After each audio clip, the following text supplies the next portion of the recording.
অনেক দিন আগের কথা, এক নদীর ধারে একটি শিয়াল বাস করত।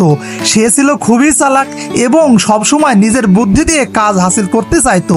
একদিন সে দেখলো নদীর পাড়ে একটি মা কুমির ডিম পেড়েছে। শিয়াল ভাবলো, আমি যদি এই কুমিরের ডিমগুলো চুরি করতে পারি তাহলে বেশ কিছুদিন আমার খাবারের চিন্তা থাকবে না।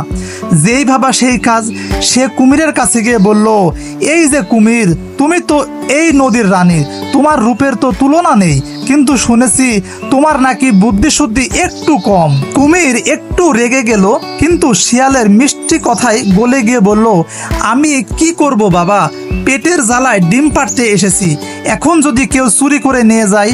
শিয়াল বলল, আমি থাকতে তোমার ডিম কে চুরি করবে, আমি বরং পাহারা দিচ্ছি। কুমির বিশ্বাস করে নিশ্চিন্তে চলে গেল।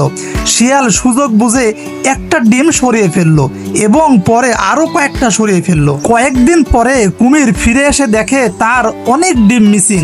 সে শিয়ালকে জিজ্ঞাসা করলে শিয়াল প্রথমে অস্বীকার করে, কিন্তু পরে ভয়ে সত্য কথা স্বীকার করে। কুমির খুব রেগে গিয়ে শিয়ালকে শাস্তি দিল। বন্ধুরা, গল্পটি যদি তোমাদের ভালো লেগে থাকে তাহলে ভিডিওটিকে একটি লাইক করে দিবে এবং চ্যানেলটিকে সাবস্ক্রাইব করে দিবে।